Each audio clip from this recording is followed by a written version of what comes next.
여러분 혹시 고슴도치 딜레마에 대하여서 들어보셨어요? 고슴도치 딜레마. 심리학을 전공하신 분들은 아마 저보다도 더 잘 아실 것 같은데, 독일의 철학자인 쇼펜하우어의 우화에서 유래된 내용입니다.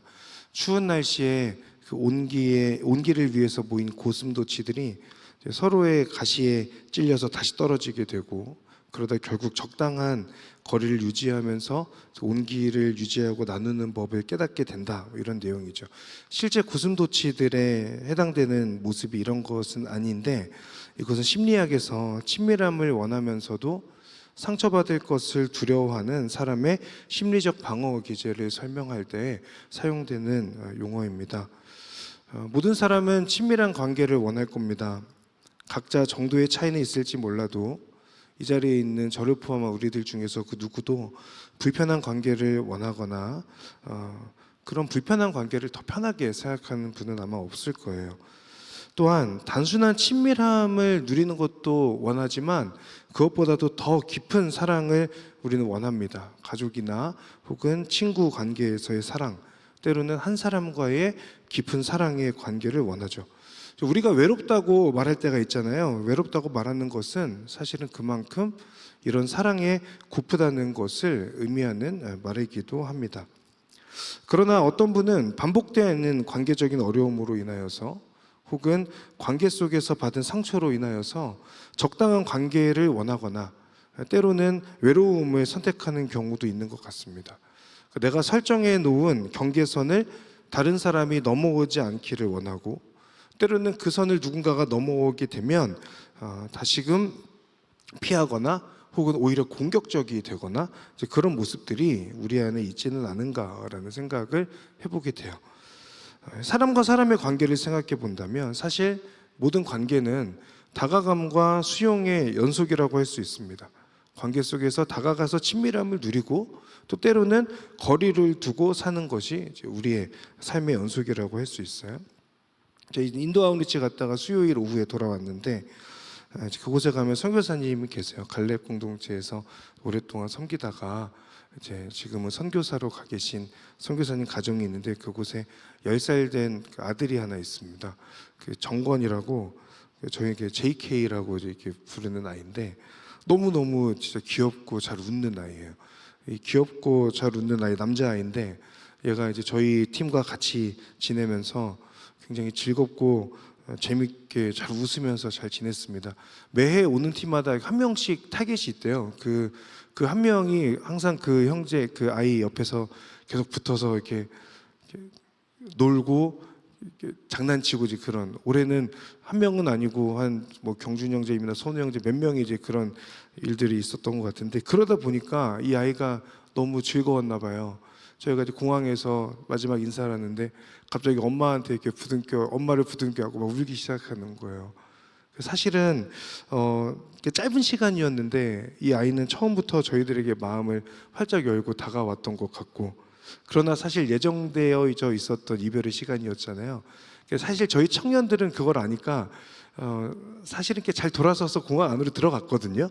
근데 그 아이는 계속 그것을 이렇게 너무 이렇게 뭐랄까 계속 우는 거예요. 그래서 그 바깥에서도 계속 이렇게 문 밖으로 보면서 울고 있다가 저희를 쳐다보고 있다, 저희 쳐다보면 또 엄마 품 돌아고 울고 뭐 이런 시간들이 있었어요. 헤어질 때는 이제 정든 걸로 인해 너무 이제 슬펐던 거죠. 처음에는 다가오고 서로 다가가고 친해졌고, 이제 어느 정도 다시 이별할 때가 되면 다시 거리가 이렇게 멀어지게 될 텐데, 이 아이는 이제 그거에 대해서 조금은 잘 준비가 안 돼 있었거나 혹은 조금은 서툴렀던 것 아닌가라는 생각도 해봐요. 근데 어떻게 보면 우리 삶의 관계가 그런 거잖아요. 누군가는 더 다가가기도 하고 누군가는 더 빨리 멀어지기도 하고, 그러다 보면 어느 순간 나 혼자 다가갔나? 라고 생각하기도 하고, 그러다가 만나게 되기도 하고 헤어지게 되기도 하고, 그게 이제 사람의 관계가 아닌가라는 생각을 해봅니다. 오늘은 관계에 대한 내용을 준비했습니다. 하나님과 나의 관계, 또 사람과 사람 사이의 관계에 대해서 돌아보는 시간을 가져보려고 합니다.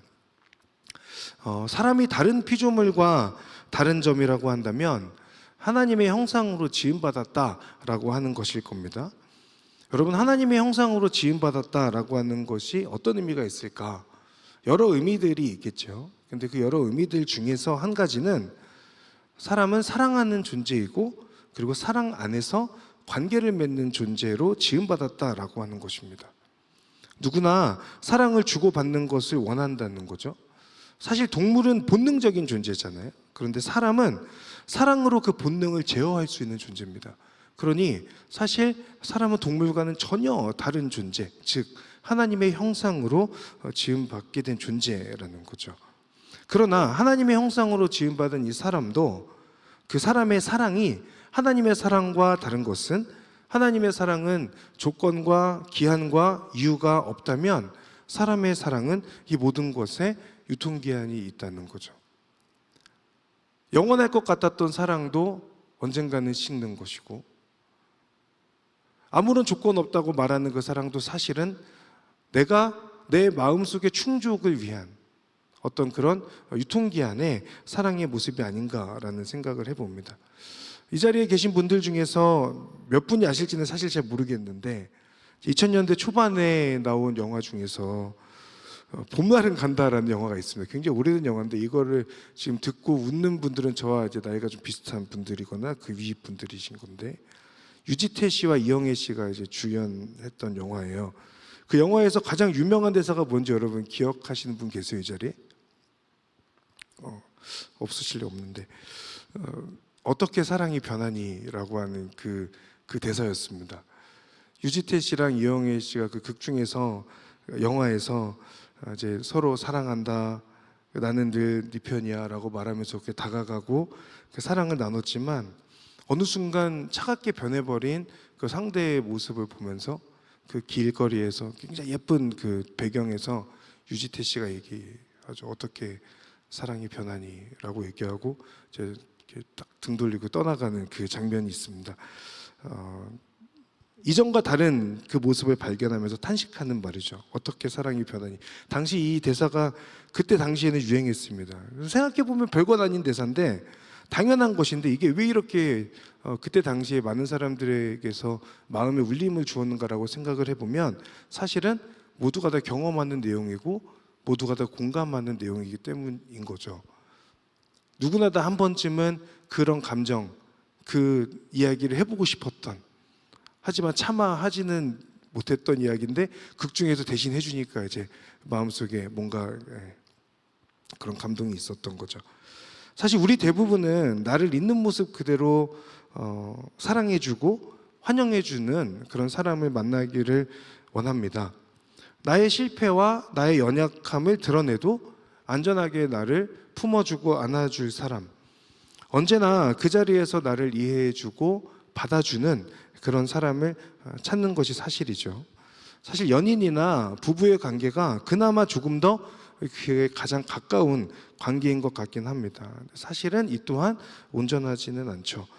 부모와 자녀 간의 어떤 그런 사랑에서도 충분히 그런 사랑을 우리가 가장 근접해서 느낄 수는 있지만 모든 사랑이 그런 것은 아닙니다.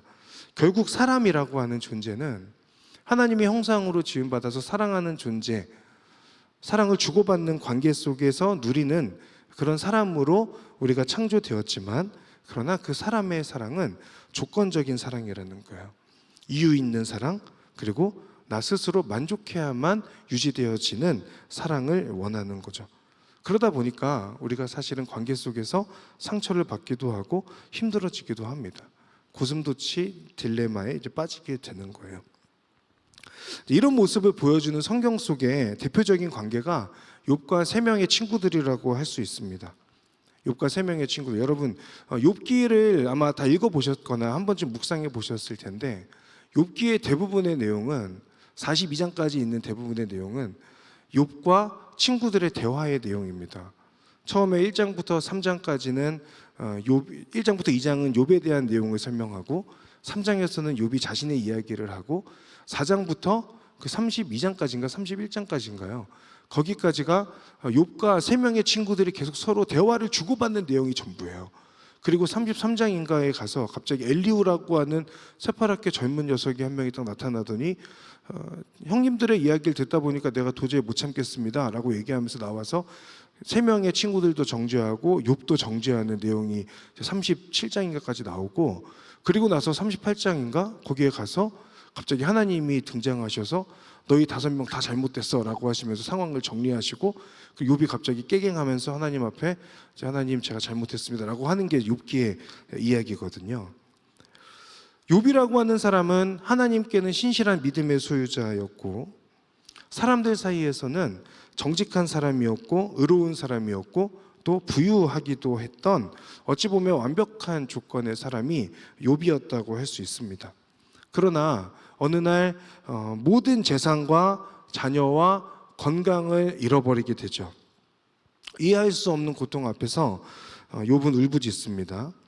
하나님 앞에 내가 왜 이런 고통을 당해야 되느냐라고 그렇게 이야기하죠. 제가 인도에 다녀와서 장염에 걸리고 나서 엄청 고생했거든요.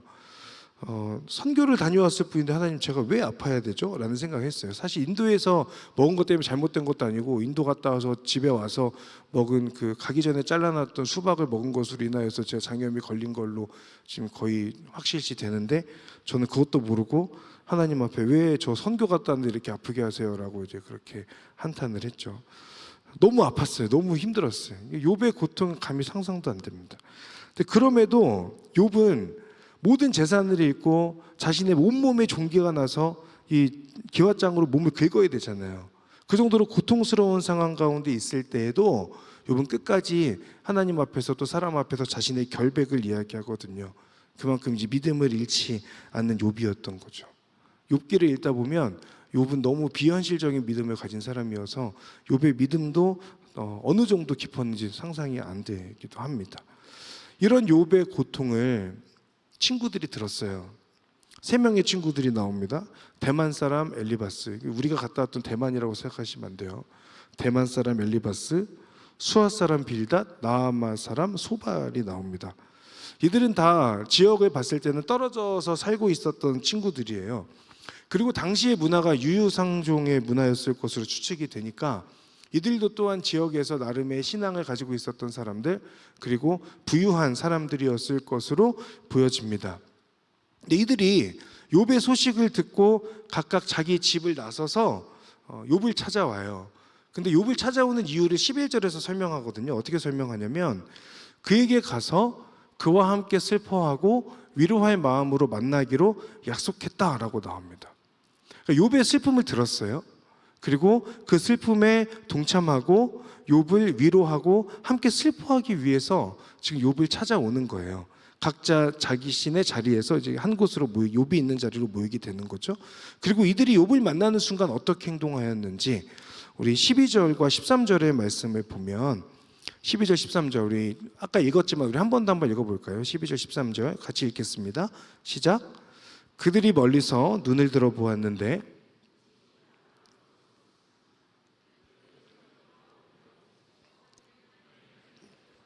자신들의 머리에 뿌렸습니다. 그러고 나서 그들은 그와 함께 바닥에 눌러 앉아 7일 밤낮을 같이 지냈습니다. 그가 당한 고난이 엄청난 것을 보고 그들은 그에게 아무 말도 할 수 없었던 것입니다. 아멘. 욥의 상태가 어느 정도였는가 하면 친구들이 그 욥을 알아보기 어려울 정도였다고 말씀하고 있습니다. 온갖 고난을 다 겪고 있고 그로 인하여서 주변의 친구들도 알아볼 수 없는 상태. 욥을 만난 3명의 친구들이 어떻게 행동하는지를 보면 12절에 가서 보면 먼저 멀리서 눈을 들어 보았다라고 말하는데, 사실 이 멀리서가 가까이 갔을 때 이제 보게 된 거지만, 사실 이들은 먼저 어느 정도 자신들의 거리에서 욥을 만나기 위해서 찾아오고 있었던 것이고, 자신의 일과 가정을 뒤로하고 고통당하고 있는 그 욥을 친구를 만나고자 찾아가게 된 거죠. 여러분, 우리가 장례식을 치르게 되면 오시는 분들 다 위로가 되지만 더 큰 위로가 되는 건 정말 저 사람은 올 수 없는 상황인 걸 내가 아는데, 그리고 굉장히 멀리 살고 있는데 그 사람이 위로차 찾아와 주었을 때 엄청난 위로가 되더라고요. 저는 장례식에서도 이제 그렇게 되는 것처럼 지금 욥을 만나러 온 친구들도 멀리서 저 먼 곳에서 이제 찾아오게 된 거예요. 그리고 저 멀리서 눈을 들어서 욥이라고 하는 사람을 보게 되는데 욥을 알아볼 수 없는 상황이 되죠. 그리고 나서 12절 한 번만 더 보여주시면 소리 높여서 울고 옷을 찢고 하늘을 향해 재를 날리고 있다고 얘기합니다. 그의 고통과 슬픔의 상황을 온전히 공감하면서 함께 울어주고 있는 것. 어느 정도의 슬픔을 표현하는 거냐? 하늘을 향해서 재를 날리고 자신들의 머리에 뿌리는 겁니다. 구약 성경에서 이렇게 재를 날리고 머리에 뿌리는 행위는 극도 하나님 앞에 전적으로 회개할 때의 모습이거든요. 그리고 더 이상 자신의 힘으로 어떤 것도 할 수 없는 슬픔의 표현이거든요. 그러니까 지금 그 친구들은 욥을 만나자마자 재를 날리면서 어쩔 수 없는 이 상황 앞에서 슬픔으로 하나님 앞에 몸으로 표현하고 있는 거죠. 그리고 자신들의 무력함을 인정하는 태도예요. 친구의 그 고난, 고통 앞에서 아무것도 해줄 수 없는 자신의 무력함을 느끼면서 그 앞에서 경험하고 있는 거죠. 또한 동시에 이것은 하나님의 자비를 구하는 태도이기도 합니다. 그리고 13절에 가서 보면 그러고 나서 그들이 뭐 했다고 얘기합니까? 함께 바닥에 눌러 앉아서 7일 밤낮을 같이 지냈다라고 그렇게 설명하고 있습니다. 온몸에 종기가 나서 조각으로 자기 몸을 긁고 있는 욥의 아내가 뭐라고 얘기해요? 하나님을 저주하고 죽어버리라고 말하잖아요. 그 정도로 욥은 굉장한 고통 가운데 있었어요. 그러나 그 욥과 같이 옆에 있어주면서 편하게 지내지 않고 욥의 고통에 동참하고 있는 그런 친구들의 모습을 보여주죠. 그리고 13절의 뒷부분에 가서 보면 그가 당한 고난이 엄청난 것을 보고 그들은 그에게 아무 말도 할 수 없었다라고 설명합니다. 섣불리 말하지 않아요. 그저 침묵으로 친구의 그 슬픔과 고통에 옆에서 같이 앉아서 바닥에서 같이 지내면서 울어주고 같이 슬퍼하고 함께 지내는 그 시간으로 위로하는 거죠. 욥에게 엄청난 위로가 됐겠죠. 우리는 이 세 명의 친구들을 욥기를 쭉 묵상하다 보면 와, 쟤네들 어떻게 고통당하고 있는 사람한테 저렇게까지 말할 수 있어? 라는 생각을 사실 하게 되거든요. 그런데 사실 이 친구들은 나쁜 친구들이 아니에요. 저 멀리서부터 자신들의 모든 것들 다 버려두고 친구의 아픔을 위로하기 위해서 찾아왔던, 그리고 실제로 7일 동안이나 그들과 함께 그 욥과 함께 바닥에 앉아서 생활하며 울어줬던 친구였어요. 여러분, 이런 친구가 되어줄 수 있으세요? 아니면 그런 친구 있으세요? 쉽지 않을걸요? 적어도 욥에게는 그런 세 명의 친구들이 있었죠. 이 세 명의 친구들의 시작은 순수한 위로였어요.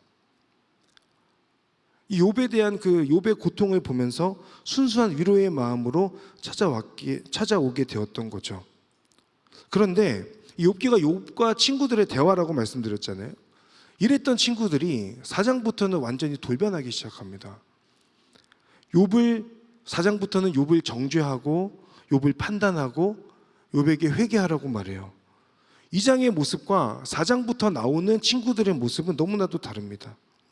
그러면 이제 의문이 드는 거죠. 그저 위로하고 슬퍼하고 함께 울고 시간을 보내고 있었던, 그것도 7일 동안이나 그렇게 보냈던 친구들이 왜 4장부터 와서는 이렇게 돌변하게 되는가? 여러분 한번 생각해 보셨어요? 이 부분에 대한 이제 오늘 묵상을 해보게 된 거예요. 저는 크게 두 가지로 정리해 봤는데 결론부터 말씀드리면 교만함인데 그 교만함은 두 가지. 하나는 지적인 교만함이고 두 번째는 영적인 교만함이라고 할 수 있어요. 첫 번째, 지적 교만함은 뭐냐? 내가 옳다는 지적인 교만함입니다. 그것이 욥의 친구들에게서 보여지는 내용이에요.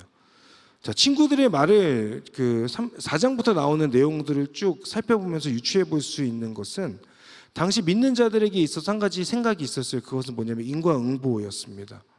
즉, 죄를 지으면 벌을 받고, 그리고 선을 행하거나 죄를 짓지 않으면 축복을 받는다는 거였죠. 이것이 그들의 믿음이었습니다. 그리고 믿음에 기반한 지식이었습니다. 그 믿음과 그들의 지식, 그들의 생각을 욥에게도 동일하게 지금 적용하고 있는 거죠. 그런데 욥이 무슨 얘기를 하냐면 자신은 잘못이 없다고 얘기해요. 죄가 없다. 난 하나님 앞에서 죄를 지은 적이 없어. 난 하나님을 한 번도 원망한 적이 없어. 하나님을 향해서 늘 사랑을 고백했고 하나님 앞에서 신실하게 살려고 노력했어 라고 그렇게 이야기하거든요. 그러니까 친구들 입장에서는 자신의 생각에서 인과응보라는 그 틀로 보면 분명히 지금 고난을 받고 있는 그 욥의 고난은 욥이 죄를 지었기 때문에 발생한 고난이거든요. 그런데 욥은 지금 자신이 죄가 없다고 말을 하고 있으니까 친구들과 욥의 그 대화에 하나의 이제 균열이 생겨나게 되는 거죠. 대화하지 않고 있을 때는 잘 7일 동안 잘 지냈는데 대화하기 시작하니까 이제 문제가 발생하고 있는 겁니다. 친구들은 자신들의 생각과 다른 욥의 그 생각을 들으면서 수용하기 어려운 거예요. 욥의 주장을 친구들은 틀렸다고 말하기도 하고 친구들의 주장을 욥도 틀렸다고 말하기도 합니다. 그러니 처음에는 그저 수용하고 받아주고자 했던 태도에서 이제는 공격하는 태도로 혹은 방어하는 태도로 변하게 된 거죠. 대부분의 이런 태도는 서로 내가 더 옳고 내가 더 뛰어나고 내 말이 맞아, 내 뜻이 더 우월하다라고 생각하는 그 생각에서부터 오는 태도입니다. 그러니 내가 틀렸다는 말을 듣게 되면 나도 모르게 마음속에서 화가 치밀게 되고 욱하게 되고 공격적이 되는 거죠. 불쾌하게 되고 그리고 상처를 입었다고 말하게 됩니다. 그러면서 마음의 문을 닫게 되죠. 거리를 두게 됩니다. 여러분, 하나님과의 관계에서도 나의 생각의 그 틀 안에서 하나님을 이해하고자 합니다. 지금 3명의 친구들의 문제가 뭐냐면 그들의 지적인 그 생각 안에서 하나님을 이해하고 있다는 거예요. 하나님이라고 하는 분은 무한하시고 모든 것을 초월하시는 하나님이신데 그 3명의 친구들은 자신들이 이해하고 있는 그 하나님 안에서 모든 것들을 상황을 이해하고 해석하고 정리하려고 했다는 데 문제가 있는 겁니다. 내가 아는 하나님, 내가 예상하고 기대하고 있는 그 하나님은 이런 분이신데 나의 생각의 틀에서 벗어나는 그 하나님을 경험하게 될 때 우리는 당황하게 되고 하나님을 이해할 수 없다고 말하게 되거나 하나님께 실망했다고 말하거나 하나님 저한테 왜 그러시는 거죠? 라고 그렇게 이야기하게 되는 거죠. 그러면서 하나님으로부터 조금씩 거리를 두고 멀어지게 되는 거예요. 공동체에서도 그렇습니다. 내가 알고 있는 것이 맞다는 것을 주장하고 그 주장이 반복되면 그리고 그 주장이 서로 오가는 그런 관계가 되면 그 공동체와 모임은 온갖 비난이 난무하는 그런 모임이 되겠죠. 관계도 동일해요. 내가 맞고 너는 틀리다라고 하는 논리로 계속해서 대화를 하면 그 관계가 어떻게 이어지겠어요?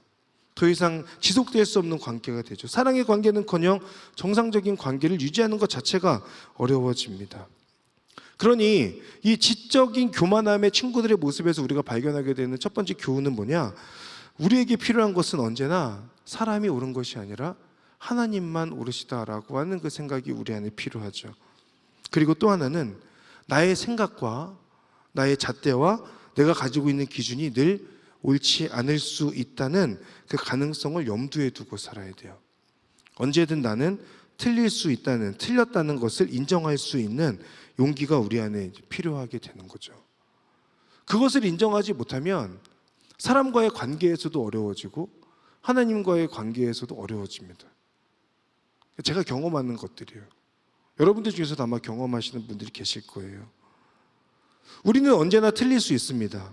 그리고 상대방이 더 옳을 때가 많을 수 있다는 생각을 하고 살아야 돼요. 나를 낮추는 겸손, 그리고 남을 높이는 존중이 우리 안에 있어야 하는 거죠. 무엇보다 하나님이 가장 옳으시고 하나님만 옳으시다라고 하는 그 생각을 하며 하나님 앞에서 철저히 엎드리는 것이 우리 안에 먼저 필요할 것입니다. 친구들의 모습에서 보여지는 두 번째 교만함은 무력함을 인정하지 못하는 영적인 교만함입니다. 무슨 얘기냐면 친구들의 모습이 변한 두 번째 이유는요, 말씀드린 것처럼 무력함을 인정하지 못하는 영적 교만인데, 고난이라고 하는 이 신비 앞에서 나의 모름을 인정할 수 있어야 되는 거예요. 왜 이런 일이 일어났는지는 모르면서 지금 친구들은 무슨 얘기를 하냐면 그 뒷부분에 가서 보면 계속해서 아는 척을 해요. 그 욥의 옆에서 너의 지금의 이 고난은 이런 것들 때문에 생긴 거야. 너 이런 거 있었지? 너 이런 죄 지었지? 그러니까 너한테 지금 이런 고난이 온 거라니까 라는 이야기를 계속 하거든요. 친구들이 그저 욥의 옆에서 자리를 지켜주고 슬퍼했다면 욥의 친구들은 아마 성경에서 가장 모범적인 좋은 친구의 모습으로 나타났을 거예요. 그러나 그들은 그 욥의 주장, 즉 나는 잘못한 게 없는데 왜 이런 일이 일어나는지 모르겠어 라고 하는 그 말을 할 때 그들은 어설프게 성경을 가지고 오고 성경의 잣대로 설명하고 자신들이 아는 그 하나님을 설명하기 시작해요. 그죠? 나는 너가 지금 왜 이런 고통이 잘 모르겠어. 나 그냥 기도할게 라고 했다면 됐을 텐데 거기에서 자신의 생각의 잣대, 기준을 가지고 그것을 하나님을 들먹이고 성경을 이야기하고 기독교적 가치관을 이야기하면서 그 욥의 말을 하나둘 반박하고 정죄하기 시작하는 거죠. 그들에게 있어서 기도는 없어요. 친구들의 모습에서. 대화를 시작한 이후부터 친구들은 욥을 위해서 기도하겠다는 내용들이 없습니다. 하나님께 맡기는 것이 필요하고 기도하는 것이 필요한 거예요. 기도란 그런 거잖아요. 나의 무력함을 인정하면서 하나님께 도우심을 구하는 거잖아요. 하나님, 저는 제 힘으로 아무것도 할 수 없으니까 하나님께 도우심을 구합니다. 그것이 사람의 모습이잖아요. 그런데 내가 어떻게 할 수 없는 상황 앞에서 이런 일들은 이렇게 때문에 일어난 것이고 이것은 어떤 죄 때문에 일어난 거야 라고 말하기 시작한다면 그러면 그때부터는 하나님의 자리에 내가 앉게 되는 거예요. 사람은 그저 하나님 앞에 기도하는 존재인 것입니다. 영적인 해결사가 될 필요가 없어요. 목회자도 똑같습니다. 그러나 친구들은 욥의 질문에 경험과 지식 안에서 온갖 대답을 다 하고 있어요. 그러나 사실은 그 안에 정답은 없어요. 왜냐? 욥이 처해 있는 상황은 다르기 때문에 그렇죠. 그리고 이 상황을 허락하신 하나님의 뜻을 친구들은 다 모르기 때문에 그래요. 그러니 욥기 42장에서 하나님이 등장하신 후에 욥기 42장 7절을 보면 이렇게 말씀하시거든요. 여호와께서 욥에게 이 말씀을 마치시고 나서 대만 사람 엘리바스에게 말씀하셨습니다. 대만 사람 엘리바스에게 말씀하시는 것은 엘리바스가 그 세 친구들 중에서 나중에 나온 엘리후 4명의 친구까지 포함해서 가장 나이가 많기 때문입니다. 내가 너와 너의 두 친구에게 진노했다. 너희는 나에 대해 내 종 욥처럼 옳게 말하지 않았다라고 말씀하세요. 그러니까 친구들의 그 말들이 욥의 상황들을 보고 자신들의 나름의 지식과 또 영적인 어떤 그런 해석을 가지고 이야기했던 것들이 다 틀렸다는 거예요. 하나님 관점에서 보면 옳게 말하지 않았다. 반면 욥에 대해서는 하나님께서 뭐라고 말씀하시니, 욥은 어떻게 얘기하냐면 40장 4절부터 5절인데 보십시오. 저는 보잘것없는 사람입니다. 제가 어떻게 주께 대답합니까? 손으로 입을 막을 뿐입니다. 한 번 내가 말했었지만 대답하지 않을 거고 2번 말했지만 다시는 하지 않겠습니다. 뭐 얘기하는 거예요? 제가 하나님 앞에 한두 번은 얘기해 봤는데 하나님의 뜻이 무엇인지 알겠습니다. 그러니 저 이제 손으로 입을 막고 하나님 앞에 그저 엎드리는 삶을 살겠습니다라고 얘기해요. 그러고 나니까 하나님께서 욥을 42장 뒤에 가서 욥에게 계속 나타나시고 말씀하시고 욥이 결국은 하나님을 이제는 눈으로 뵙습니다. 귀로 듣기만 하다가 눈으로 뵙습니다. 그리고 나서 욥의 모든 것들이 다 회복되어지잖아요. 그것이 욥기의 내용이거든요. 자신의 생각을 버리고 고집 피우지 않고 그저 하나님 앞에 엎드려서 하나님을 경외하고 하나님을 신뢰하겠다라고 이야기할 때 하나님이 위대하시고 전능하시고 모든 것을 이끄시는 분은 하나님이십니다. 저는 그저 하나님의 피조물로서 하나님을 향하여서 경배하고 하나님께 엎드리는 자일 뿐입니다 라고 하는 것을 고백하게 되어질 때 하나님께서 그 고백을 기쁘게 받으시는 것이지 우리의 어줍지 않은 생각과 지식으로 말하는 것들을 기도하지 않고 나의 생각을 먼저 앞서서 말하는 것들을 하나님께서 기뻐하시지 않는다라는 것을 본문을 통해 확인할 수 있는 거죠. 그러니 여러분 영적으로 교만하다는 건 뭐냐면 나의 무력함을 인정하지 않는 거예요. 반대로 영적으로 겸손하다는 것은 뭐냐면 나의 무력함을 인정하는 거예요. 하나님, 저는 능력이 없어요. 도와주십시오. 그러니 기도합니다. 제가 두 손을 들고 하나님 앞에 기도합니다. 하나님 살려주십시오. 도와주십시오. 자신이 컨트롤할 수 없는 그 상황 앞에서 하나님 앞에 간구하고 하나님의 도우심을 요청하는 것이 진정한 하나님 앞에서 살아가는 사람의 모습이다라고 하는 거죠. 여러분, 하나님의 위대하심을 지식으로만 아는 것이 아니라 실제 삶에서 경험하게 되기를 바라고, 그래서 하나님 앞에서 자금을 고백하는 겸손한 사람으로 살아가는 저와 여러분 되기를 간절히 바랍니다. 욥기에 욥과 친구들의 모습을 정리해 보면요, 처음 시작은 슬픔을 나누고 위로하는 것이었습니다. 그러나 이 의도가 변질되고 대화가 오가면서 서로 각자가 맞다고 옳다고 말하게 되고, 각자 경험하고 있는 하나님에 대해서 주장하고 상대방을 정죄합니다. 판단합니다. 회개하라고 지적합니다. 그런데 결론적으로는 하나님께서는 욥의 고통에 대하여서 말하는 친구들의 말과 태도가 잘못됐다고 말씀하신다는 거죠. 처음에 욥에게 와서 위로해 주었던 모습을 지적하시는 것이 아니라 그 이후에 친구들의 그 모습, 말하는 어떤 그런 모습들을 보시면서 하나님께서 잘못됐다라고 그렇게 말씀하시는 거예요. 그렇기 때문에 4장에서부터의 모습은 하나님께서 칭찬하시지 않는 거죠. 여러분 혹시 헨리 나우엔이라고 하는 분을 아세요? 아마 많이 들어보셨을 텐데 하버드와 예일 대학교에서 교수를 지냈던 세계적인 영성학자입니다. 이 헨리 나우엔이 자신의 모든 것들을 내려놓고 중증 장애인 공동체인 데이브레이크라고 하는 곳에 들어가서 이제 생활을 하게 돼요. 근데 그곳에서 그는 이제 말도 못하고 혼자서는 움직일 수도 없는 아담이라고 하는 청년을 돌보게 되거든요. 근데 처음에는 세계 최고의 신학자였던 헨리 나우엔도 좀 혼란스러웠다고 그렇게 기록하고 있어요. 자신이 평생 연구해 왔던 이제 엄청난 신학적인 지식, 그리고 성경적인 어떤 정답과 해답들이 있을 거 아닙니까? 근데 그런 것들이 말을 못하는 아담 앞에서는 아무런 쓸모가 없었던 거예요. 아무리 좋은 설교를 해줘도 아담은 알아듣지 못하는 거죠. 그때 나우엔이 깨닫게 되는 것이 하나 있습니다. 아담에게 필요했던 것은 나우엔의 훌륭한 어떤 정답에 가까운 설교가 아니라 아침마다 자신을 씻겨주고 입혀주고 눈을 맞춰주는 옆에 있는 그 사람, 그 존재가 그 아담에게 필요했다는 것을 나중에 헨리아운이 깨닫게 되는 거죠. 욥의 친구들이 4장 이후에서부터 실패한 이유가 무엇이었어요?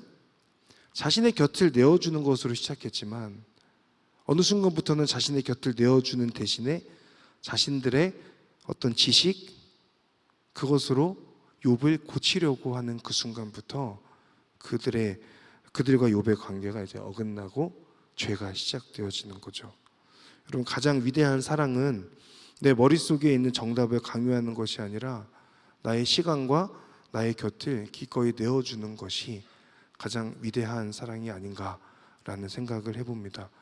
그렇기 때문에 여러분 여러분 옆에 있는 사람들을 대하거나 여러분 가족들을 대할 때 여러분이 알고 있는 것을 많이 말하지 말고 그 사람의 마음을 공감해주고 그 사람 옆에 같이 있어주는 것이 우리 안에 필요한 거예요.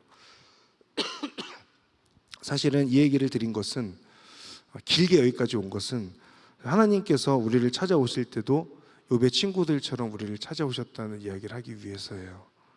하나님께서 우리를 찾아오시고 만나 주실 때에도 하나님께서는 우리에게 잘못이 무엇인지를 묻거나 그동안 얼마나 우리가 많은 죄를 지었는지를 확인하시거나 정답을 제시하려고 오신 것이 아닙니다.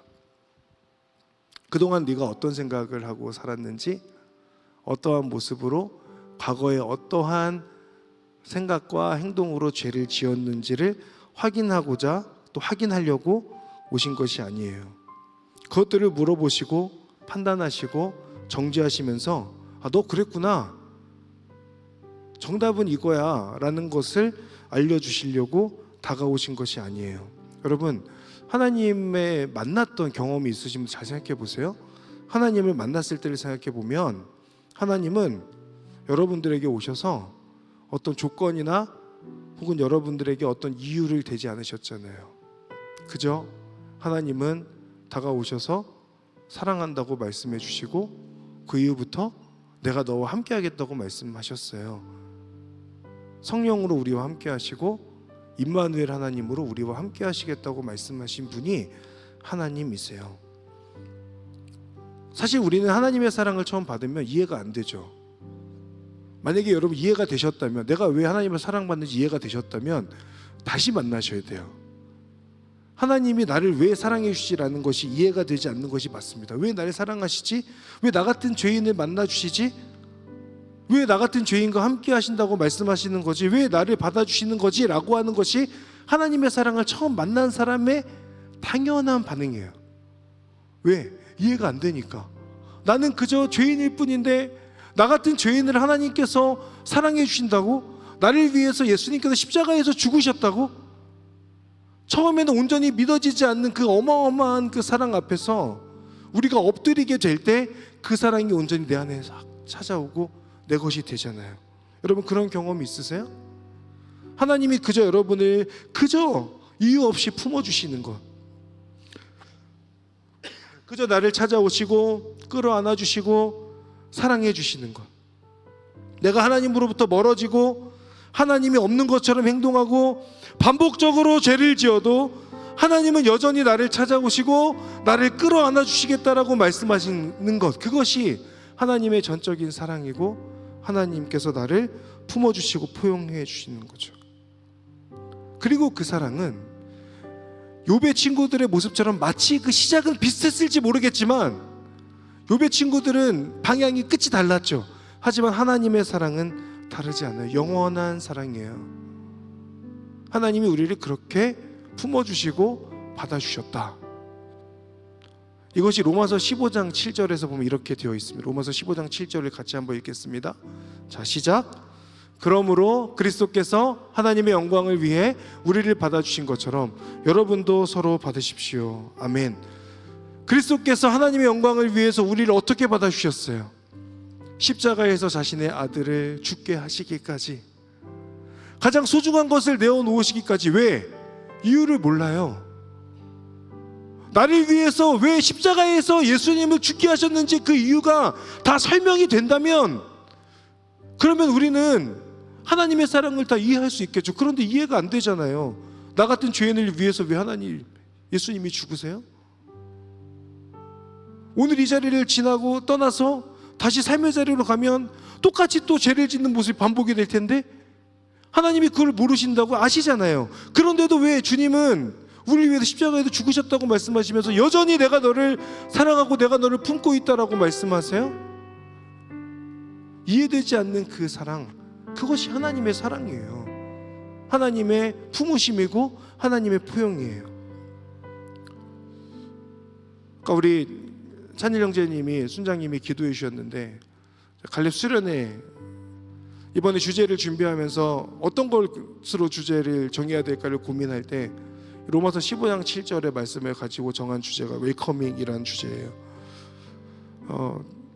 처음에 이제 이거를 MC단에게 얘기했더니 MC단이 이게 무슨 뜻이냐고 이제 나름의 퀘스천이 있었던 것 같아요. 그래서 제가 웰커밍은 겉으로 드러나는 환대나 환영의 의미가 아니고, 그리고 어떠한 우월적 위치에서 그저 품겠다고 하는 그런 용납도 아니다. 웰커밍은 그저 다 할 수 없을지라도 나를 먼저 웰커밍은, 포용은 하나님께서 나를 품어주셨다는 것을 받아들이는 것이고, 두 번째는 나를 품어주신, 나를 포용해 주신 그 하나님 앞에 나도 옆에 있는 사람을 포용하겠다라고 하는 그 의지를 담은 주제다라고 그렇게 이야기를 했습니다. 하나님의 무조건적인 포용, 여기에 이번 우리 갈렙 컨퍼런스의 시작점이 있어요. 그 앞에서 우리의 모든 지적인 교만함과 영적인 교만함이 무너지는 시간이 되기를 바랍니다. 하나님과 나 사이에 있는 그 벽들이 허물어지는 시간, 그 시간이 이번 갈렙 컨퍼런스의 시간이 되지 않을까라는 기대감을 갖고 있습니다. 욥의 친구들이 그랬던 것처럼 나를, 욥을 찾아와서 그저 함께 울어주었던 그 욥의 친구들의 모습으로 다가오시는 하나님을 우리가 함께 만나기를 원합니다. 그리고 그 하나님께서 우리에게 동일하게 너희들도 옆에 있는 사람을 품어주어라 라고 말씀하시는 그 하나님의 음성을 듣게 되기를 바랍니다. 더 나아가서 세상 속 거룩한 교회를 세워가는 선교적 공동체로서의 갈렙 공동체의 그 비전이 세상을 향한 포용으로서 다시 한번 우리 안에 재점화되어지는 그런 시간이 될 수 있기를 바랍니다. 여러분, 우리가 하나님의 포용을 경험한다면 타인을 포용할 수 있고 더 나아가 세상을 포용할 수 있어요. 이것이 사랑하고 관계 맺는 하나님의 형상으로서의 인간의 참된 모습을 회복하는 것입니다. 사랑하는 여러분, 하나님은 우리에게 정답으로 다가오지 않으십니다. 그저 우리를 찾아오셔서 그 하나님의 곁을 내어주시며 우리를 하나님의 품으로 인도하십니다. 이것이 성육신의 주님이시고 임마누엘의 하나님이신 줄 믿습니다. 조건 없고 제한 없고 자격이 필요 없는 하나님의 품으심, 그 하나님의 포용을 기억하고 기대하며 우리가 하나님 앞에 겸손함으로 나아가는 저 여러분들이 될 수 있기를 주님의 이름으로 축복합니다. 이 시간 우리 함께 찬양하며 기도의 자리로 나아가도록 하겠습니다.